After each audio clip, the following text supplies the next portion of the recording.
All right, so the question on today's podcast, is Neil Young still worth listening to? I say, not really my gen. This song's definitely worth listening to. What are you playing there? Cinnamon Girl.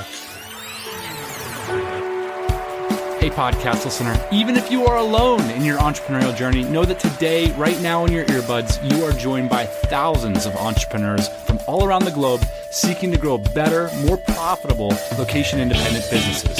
If you'd like to learn more about what we do and download our entire back catalog, check out tropicalmba.com.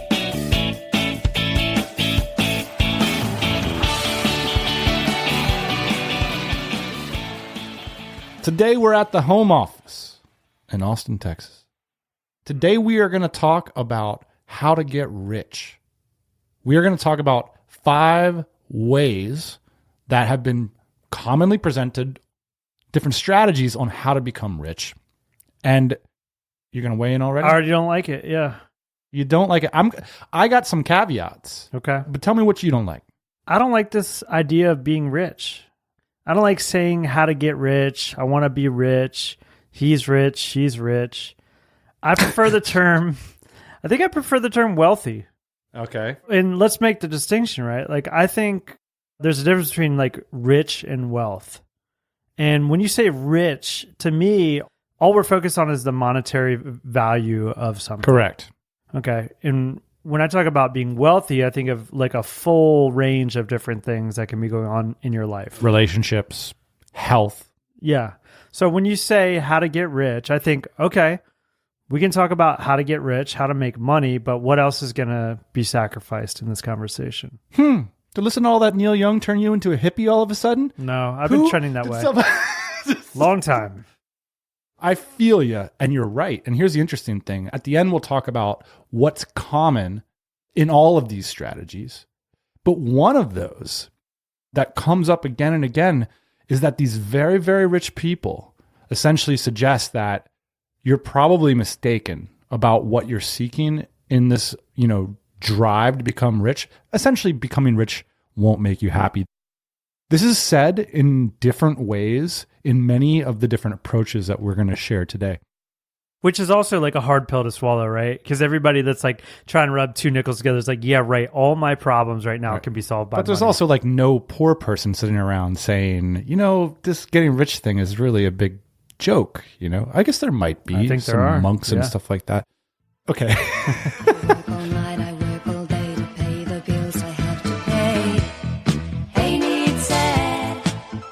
Let's do this, Ian. I believe that you ought to have a strategy for becoming wealthy with money along...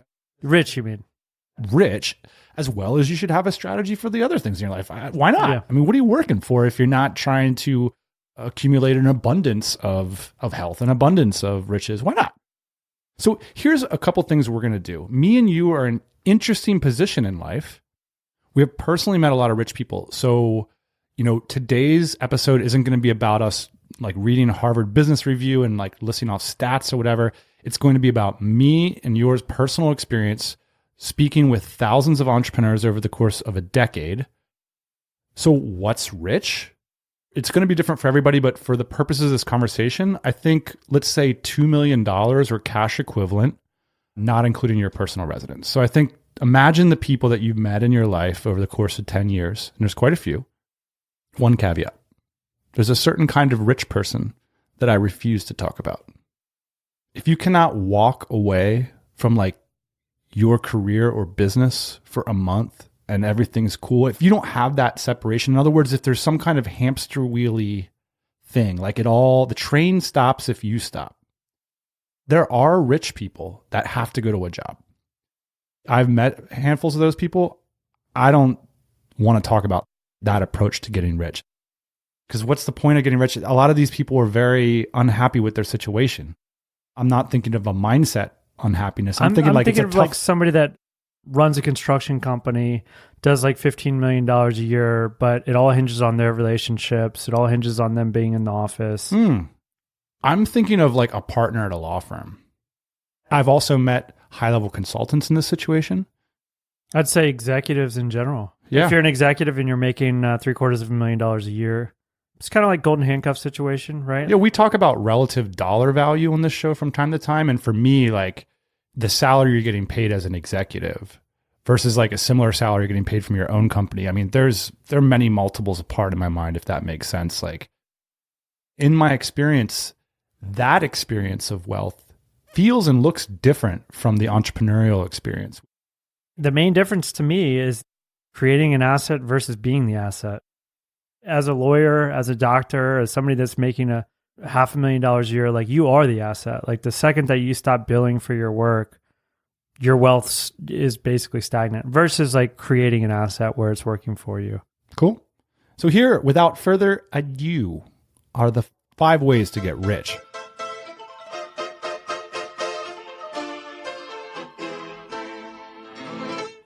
And as a special bonus, I think if I were to guess, 3 of these the audience has heard before or some familiarity with. There are 2 TMBA originals, one of which I'm pretty excited about because me and you both know personally quite a few people that use this approach, not talked about often.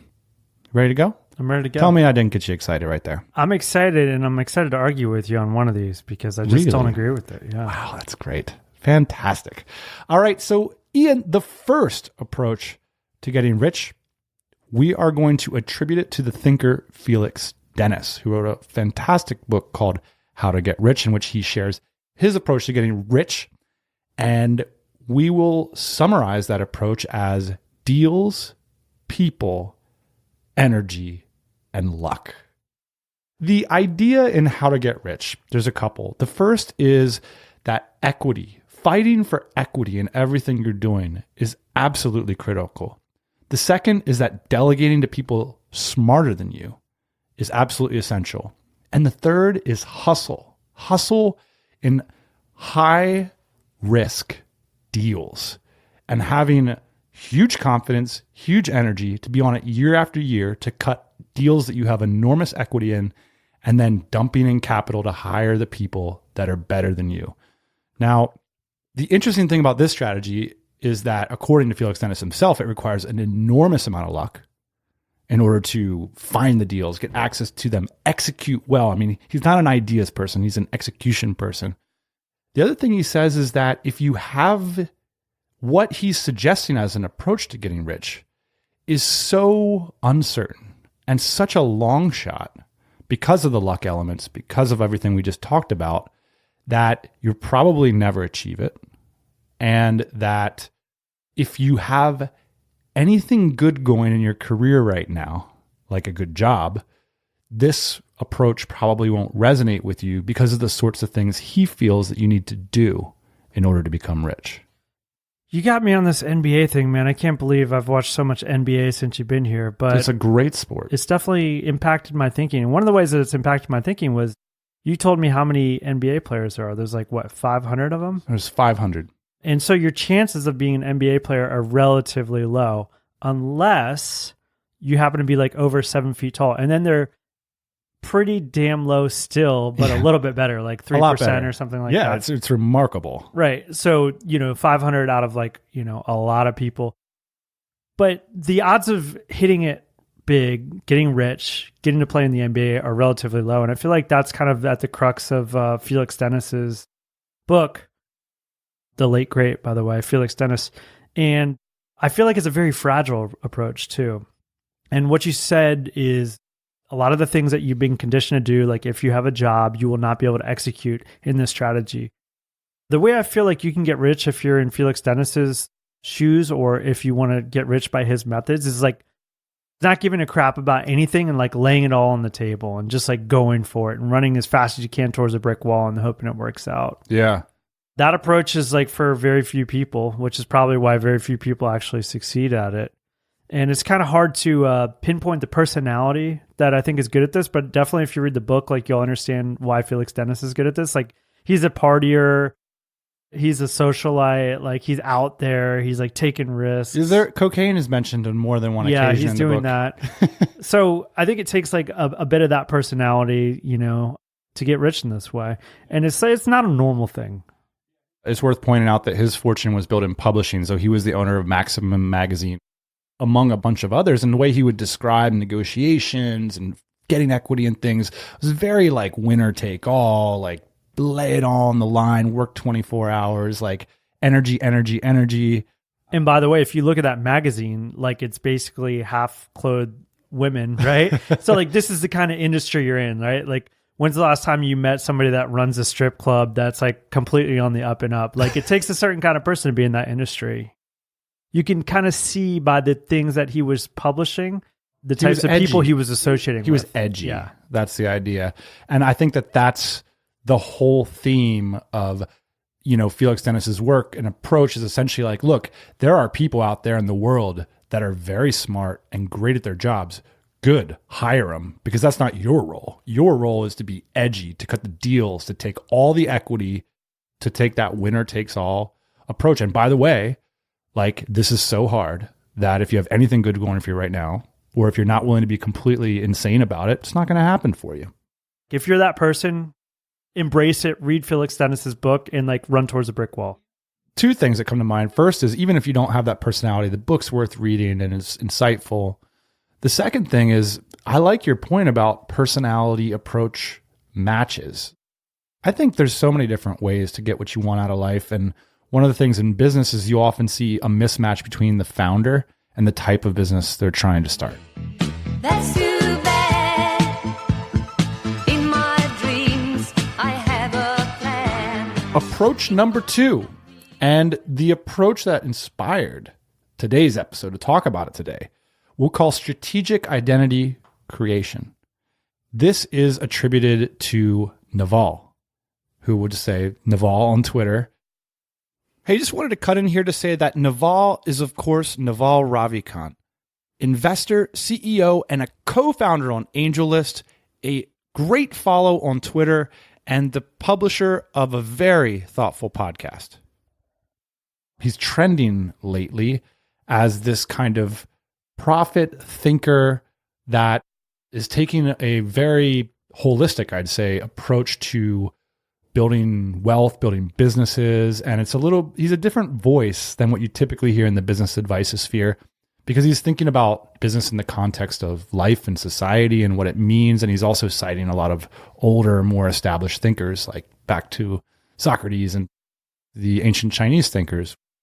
And essentially, Naval's suggesting that if you can cultivate a wealthy identity, and if you can focus on the types of things that wealthy people focus on, one day your chances of achieving said wealth are highly exaggerated. So to give some examples, and this is quoting a famous, now viral tweet storm: seek wealth, not money or status. Wealth is having assets that earn while you sleep.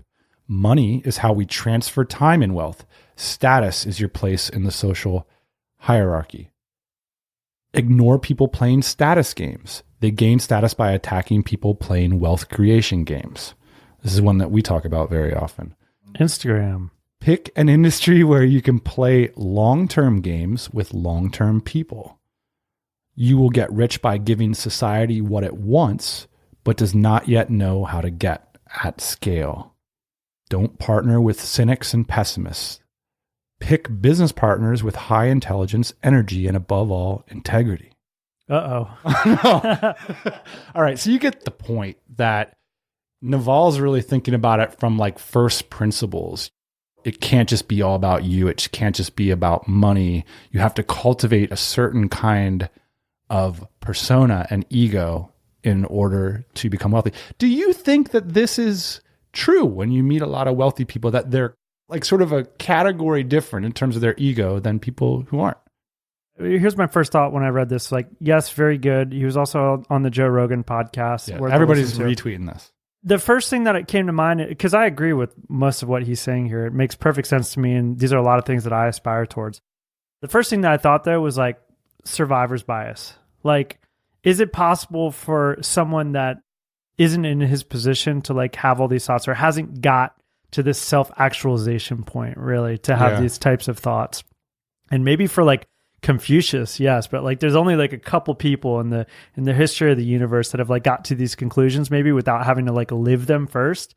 So like, I'm thankful because Naval's rich. So like, Well, he claims that he wrote down many of these principles before he was rich, as he was a young person. interesting. Well, if that's the case, But then me and you, Confucius didn't we do number 2. something a little bit similar? Sure. Where we found business writers and philosophers that we looked up to and we wanted to be like them. Absolutely. And we yeah. said be like them, not have the same outcome, but we wanted to be like them. You know, we wanted to change our souls in a kind of way. You know, we talk about on this pod, like that the act itself of building something bigger than yourself is like grinding to your ego. It changes you in a way. And I think that we were like all on board for that journey. Yeah. And it doesn't, I don't want to take anything away from his wisdom here. And it's great that you can read about people's experiences without having had them yourself. If you sit down and you read this tweet storm from Naval, I think a lot of people will probably find themselves on this track. Like they're trying to basically build things that are in line with their ego and that are like not compromising their values. They're trying to do great things. And at the same time, they're trying to get rich. But I think what you said, which is really important, which is you have to put yourself second in line to the things that you're going to accomplish for other people. And I think Naval is on that too. So a way to get rich is to serve other people. Yeah. And once you serve other people, you will get the things that you want. You could like agree with it, resonate it, and identify with it. And then you wouldn't be any closer necessarily to becoming rich. Right. But I think what's going to happen for a lot of people, hopefully, is they're going to read it, they're going to identify with it, and they're going to ditch whatever they're up to. They're going to say, like, oh man, like, yeah, this is a way to get rich for sure. Like I'm on that path, but like, I don't feel good about it. Like, I don't feel like a wholesome person. Like this isn't in line with my values. This isn't in line with like the things that I want to be in life. Basically, like we said in the first point, like if you're out doing some kind of risky business or like feeling like you're having heart palpitations every other day because you're like not doing the things that you love, but you're getting rich. Like, yeah, you can get rich that way, but you might end up like having a heart attack a little bit earlier than you might have wanted to. And with Naval's approach, I think it's like a more wholesome, it's a more kind of complete way that you can feel good about yourself, your work, and getting rich at the same time. And it's not to say that there aren't some tactics in there, but you go check out the tweet storm for yourself. We'll have it linked up at this episode. It's worth pointing out that the last tweet in this sequence reads, "When you're finally wealthy, you'll realize that it wasn't what you were seeking in the first place. But that's for another day." So the other thing that I think is relevant to Naval's approach basically is that even if on the way you don't create like enormous mountains of riches for yourself, the hope is that you'll become like, you know, a better thinker, a better person, like better off basically for following the process. So even if you fall short, you have what you've created and who you've become. By the way, Felix Dennis and his approach to becoming wealthy suggests the exact opposite. That the process of becoming wealthy from his perspective is so consuming that you can burn relationships, you can burn your health. And he suggests that he did all of these in his life.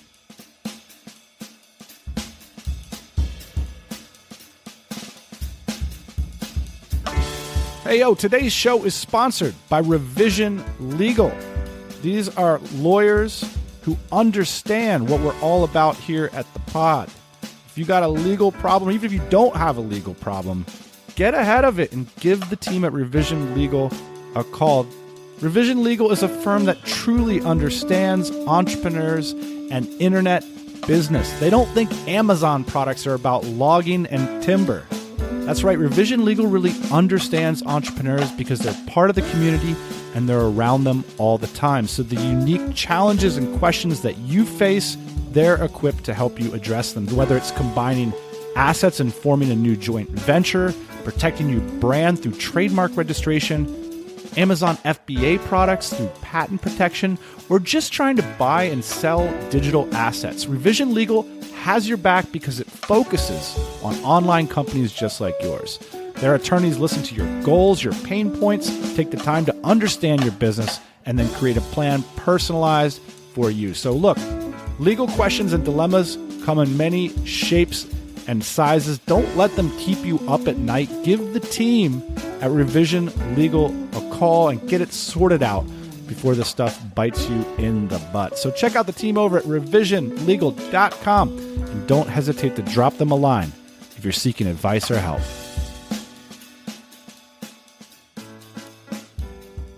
Our number 3 approach to becoming rich, we are going to credit it to Tim Ferriss.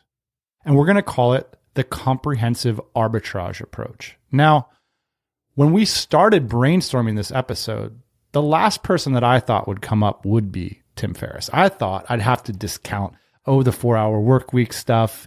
It's all about hacking things. It's all about living in cheap places. You can't make $1 million selling t-shirts online.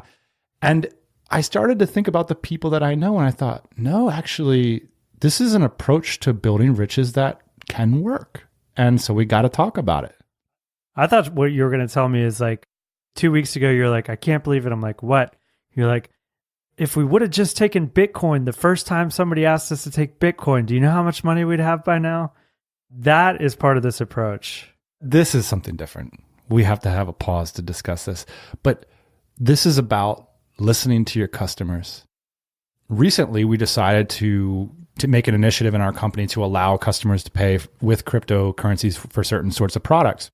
And as we were working on it, it occurred to me that the first time a customer asked us, sort of pleaded with us in a way to accept Bitcoin because it would have been convenient or they had extra or whatever the reason was, I brushed it off as a silly request. I really did.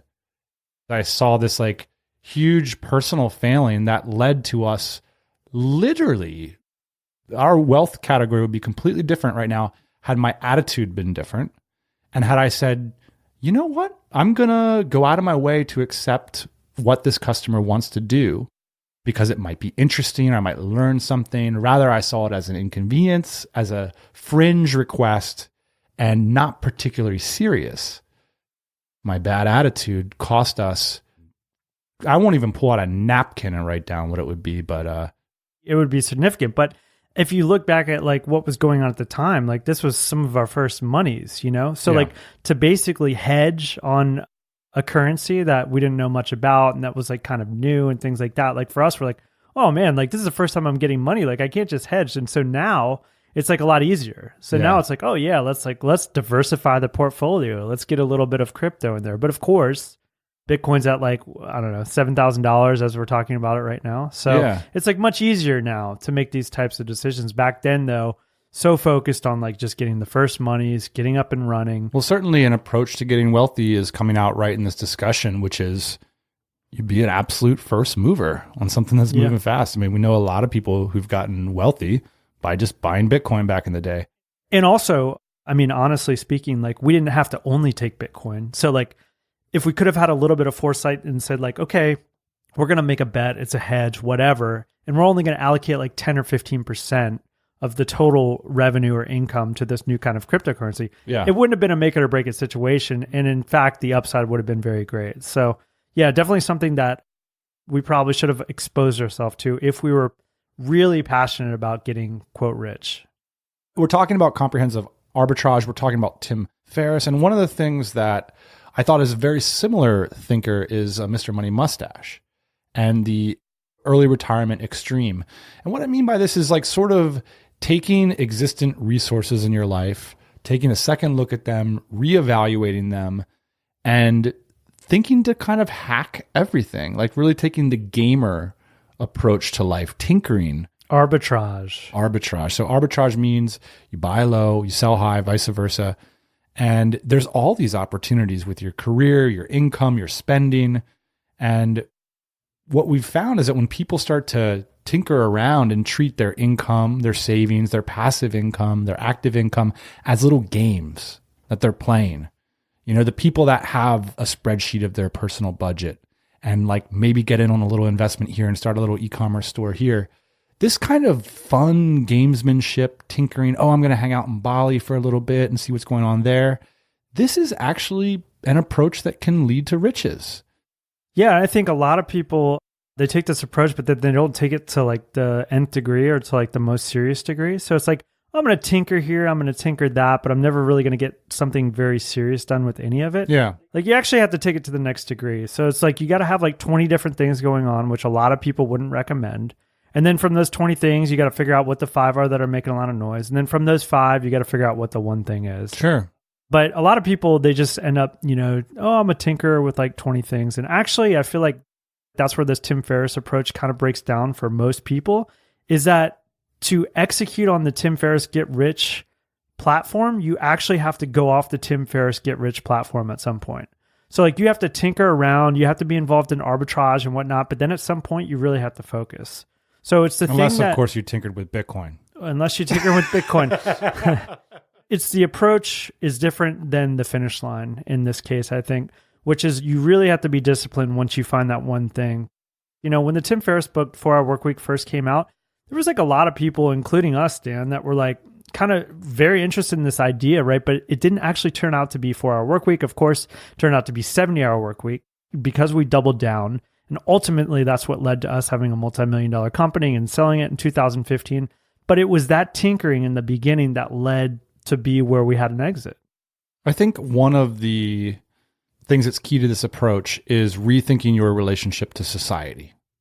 It's why Tim Ferriss's book itself talks about like fear setting exercises, asking yourself what's the worst that can happen. It's why Mr. Money Mustache glorifies cheap living. It's why you talk about buying fully depreciated cars or entrepreneur mobiles. It's really about thinking that reality is negotiable, rethinking what your role in society is. Like, hey, like maybe becoming rich is just a matter of like rethinking who I am in the society and like playing a different game. If I play the game that everybody else is playing, I'm going to have to exist in that hierarchy. It's going to be hard for me to extract value for myself. If I do something completely different and tinker around with something weird, man, I could stumble onto a gold mine. And a lot of times people do.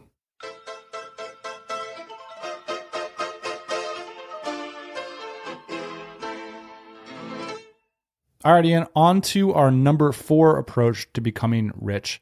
And this was the approach that really got my mind cooking when we saw this Naval tweet storm and we thought, what are we going to say about, you know, what we've seen over the years about how to get rich? There's one strategy that we have seen time and time and time again.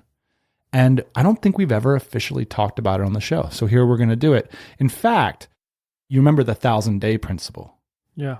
So the idea of the 1,000-day principle is that it'll take you 3 years. If you start a business, it'll take you 3 years to replace your corporate income. And there was something I started tossing around. We started seeing it at these early events we were going to. And it was like, it takes about 7 years to kind of get wealthy from your business. And that's assuming, of course, that the business stays strong, you continue to run, it stays healthy, all that. So we're going to call this a TMBA original. We're going to call it the work hard, work smart, don't spend your money approach, or the old man river approach. Because here's the thing. We have met so many people that are rich because they've owned the same boring business for more than 7 years. Old man river owns an asset that makes he or she $500,000 and just cranks it out for 30 years. Before you know it, you got a lot of money in the bank. Or you've been, say, making 200 for years, but you've been doing a lot of your personal spending on the business. Yep. And all of a sudden you know, maybe a couple years a GM runs it or your kid runs it or whatever. And you wake up and it's like, boom, I'm rich. It's just cranking away at the same thing for years and years and years. It's not having shiny object syndrome. It's falling upon something that is valuable. It's something that's profitable. And it's just doing it year over year over year. And honestly, Dan, it's like, it's not the smartest people in my mind that are able to execute on this. It's the people that are smart enough to know they've fallen on something that's good, that's like better than a job. They like own their own business, you know, got a couple company cars or whatever, making $250,000 a year. And it's like a great life. And then before you know it, because that wealth, that income is compounding, they're rich. And I want to point out too that the old man river persona, if we were to break these up by percentages of people that we personally know, this is one of the highest percentages. Probably the highest. And it also, like, by calling it Old Man River, it's a bit of a joke, but that doesn't mean that these are not internet businesses. Like, in fact, a lot of the, quote, Old Man Rivers are actually people who've known internet businesses for 10 years. In fact, that's the most common one. Here's a funny thing, too, about Old Man River. Old Man River does try and do what I just said not to do, which is the shiny object syndrome. Like, every time you talk to Old Man River, they've got like this $20 million business chugging along, you know, or even 10 million or whatever. They're making good money. Or even 3. Yeah. They're always talking about like what they want to be doing or this new thing that they're trying out. They're a total entrepreneur, but they're not willing to bet the farm on it. Like they know where they're getting fed. They know where their income's coming from, and most of the time they have management structure in place, somebody run the company. So they're able to kind of like twiddle around with these ideas in their head and, start a magazine or whatever it is, this lifestyle idea, this business that they really want to be doing is. They're able to kind of explore those things, but most of the time it's that core business that gets them through 20 years later. In some ways, for me, the Old Man River is the TMBA model. These are the people that we meet at our conferences. These are the people that we look up to. And these are the people that I also feel like are kind of the happiest.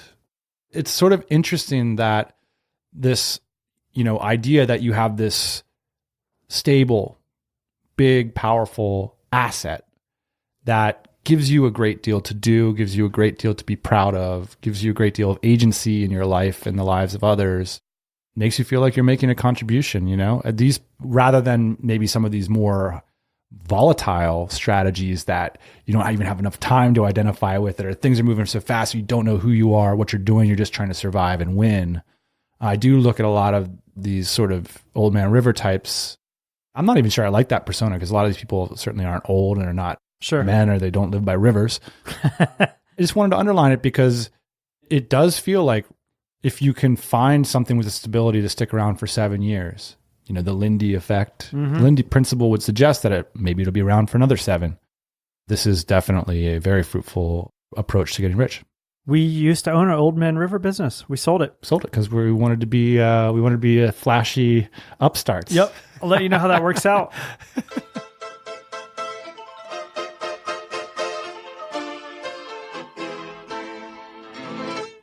All right, Ian, the final approach to getting rich is a little bit more tactical, and you're giving me crap about it. It's another TMBA original, and we're going to call this group of people, and I can, again, visualize many of them in my mind. I'll call them shovel stampers. So a shovel stamper approach to getting rich is internet focused, I think it's fair to say. And it's really a location-based strategy. So that location can be virtual.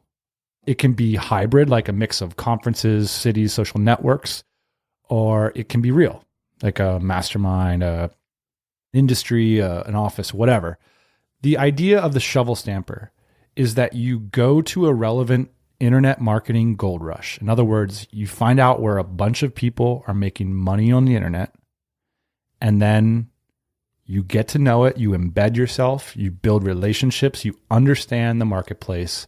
And then at a certain point, boom, you put up your shovel stand and you start selling shovels to the people that are mining the gold from the internet, that are making an enormous amount of money on the internet.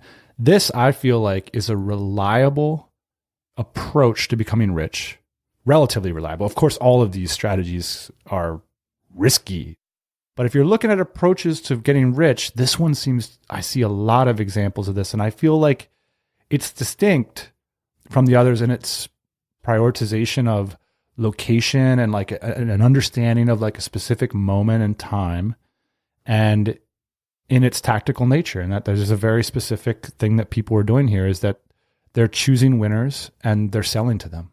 This is the one that I was saying I take issue with. And I'll tell you the reason why I take issue with it. I was looking forward to this the whole episode. But I think you're right. I just feel like it's the newest concept. So that's why I'm not so comfortable with it, right? Like, of course, once it's established, 4-hour work week or whatever, like everybody can make money doing it, right? Once you understand the concept. So this is the newest. This is the Bitcoin that I should probably be taking right now that I'm not taking. The Bitcoins. I think these people right now, Dan, a lot of these people are into cryptocurrencies. This is like the cryptocurrency group for me, which is basically there's a ton of knowledge going around. There's a ton of information. People are writing books. They're theorizing or whatever. People aren't making gobs and gobs of money. So like, I feel like that industry, those people are poised, right? Like once it hits, like once it goes mainstream, like they're going to be there selling the cryptocurrency shovels to the people that are going to be mining whatever they're mining at the time, right? Yeah. This goes back, by the way, I think to Levi's. Correct me if I'm wrong, but I think Levi's jeans made their fortune selling jeans to miners who are mining gold. This is the story of the shovel stamper. Yeah, exactly. So, a lot of the people that we know, and this is the reason why I think you're attracted to this theory and why I think it makes sense, is because a lot of the people that we know are kind of on the fringes of the internet.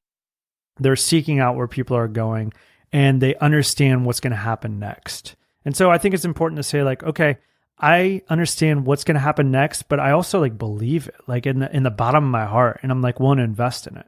Okay, well, let me broaden my theory a little bit here, because it doesn't need to be so fringe case. In fact, because we're focused on making money on the internet, sometimes it's easy to forget how rare that focus is. By the way, like, walk around in your day-to-day life and how many people understand what the crap it is you're doing every day. So there's a lot of space for those of us who understand who's making money on the internet and how we're making money to actually build that new future. And we see it happen all the time. So it's not just about Bitcoin and fringe technologies. It's about technologies like email. It's about WordPress hosting. It's about payment processing. There's all these things that are clearly correlated to people making money on the internet. And yeah, there are trends. One trend that recently happened was Amazon. And a lot of people got rich by helping people make money on Amazon. Yep. And in other words, like, there was no belief required. There's no like fringe technologies. It was just like, boom, here's a platform that's emerging. There's lots of people flooding to it. There's lots of money. Rather than opening up necessarily an Amazon shop, or I will open up an Amazon shop to understand. Right. But instead, what I'm going to do is I'm going to sell shovels to all the people going to the Amazon. Right. Another great example of this, we're in Austin, Texas. He's spoken at our event. I think a brilliant thinker, Jason Cohen, WP Engine, right? He's like, hey, is WordPress going to be relevant 10 years from now? Are more people moving to WordPress? Yes. I'm going to start hosting a platform for WordPress. Like, once you're on it, it's going to be very hard to get off it. And now he's got like a sign on one of the tallest buildings in downtown Austin. I was going to bring up that example. Yeah, fantastic. Now you're seeing the shovel stamper theory everywhere. I definitely understand the shovel. I was even going to bring it offline, right? Austin, Texas, like food truck capital of the world. If you can see that this food truck thing is not just a trend, like it's something to stay, I'm going to start making food trucks. Like they're trailers. I'm going to cut a hole out of the side of it. It's that idea, right? It's like, pick something that you truly believe in, like you said, maybe even a product that you know yourself because you use, and invest in it, understand it, and then start selling people the tools to be successful at it themselves. So again, to recap, the 5 approaches to getting rich. Of course, there's not only 5 approaches. There's just 5 because it's a TMBA podcast. We choose 5. We don't even know why. Deals, People, Energy, and Luck by Felix Dennis. Strategic Identity Creation by Naval. Number 3, Comprehensive Arbitrage, represented by Tim Ferriss. Number 4, Work Hard, Work Smart, Don't Spend Your Money, the Old Man River approach, neither necessarily old nor river-ish, or mannish for that matter. And number 5, the Shovel Stampers. So those are the 5 approaches to getting rich. Not wealthy, not healthy, not wise, just wise. Rich. This is a question that I asked you the other day. I know what my answer is. And I think it's relevant to all these different approaches, which is, would you rather have $25 million in your bank account or $1 billion with a B dollars in your bank account? I'm not even sure I like the question. At the end of the day, you're just trying to basically say, I think, correct me if I'm wrong, that you'd rather be like quietly wealthy, basically. Yeah, that's like, what I'm getting at. Yeah. And I think this is a personal question, but I also think it's like one of the first questions that you ask yourself before you choose one of these approaches. I have no interest in testifying in front of Congress how secure my software was. I would prefer to be quietly rich with none of those problems. I would be much happier with less. This idea in this country and like many countries that like you're chasing riches at like any cost, it doesn't seem like a good idea, right? Like almost like that's why I think I identified the least with Felix Dennis's idea of like how to get rich. It comes at like an enormous expense, basically. And when you look at these different approaches, I see Naval's as interesting because, like you said, it builds you into hopefully a better person through the process. And the process is what you become. I think there's one thing that all of these strategies have in common is that they all involve equity. That at the end of the day, equity is like a very simple equation. It either involves equity or control. I remember when MJ DeMarco wrote in a book about becoming rich, he wrote, wealthy people produce more than they consume. It's just like a simple duality in it. Well, you got to own something that's valuable. You got to own it. And in some cases, maybe you could control it in a way that looks like equity. But yeah, that does seem to be one thing that's shared across all the tables. Yeah, I'd say you're right, is that assets and asset generation is like at the core of all this. Like if you don't own it or you don't control it, like you're probably working for it. Cool. Thanks for your thoughts. We'd like to know yours. We're going to post this one over at tropicalmba.com/5 approaches to riches. That's it, boss man. As always, we'll be back next Thursday morning, 8 a.m. Eastern Standard Time. Hey, thanks for listening to the Tropical MBA podcast. You can go to tropicalmba.com, get access to hundreds of back episodes and all kinds of other goodies. Load up your iPod. That is the cheapest way to fly business class on your next international flight. We will see you next Thursday morning, 8 a.m. Eastern Standard Time.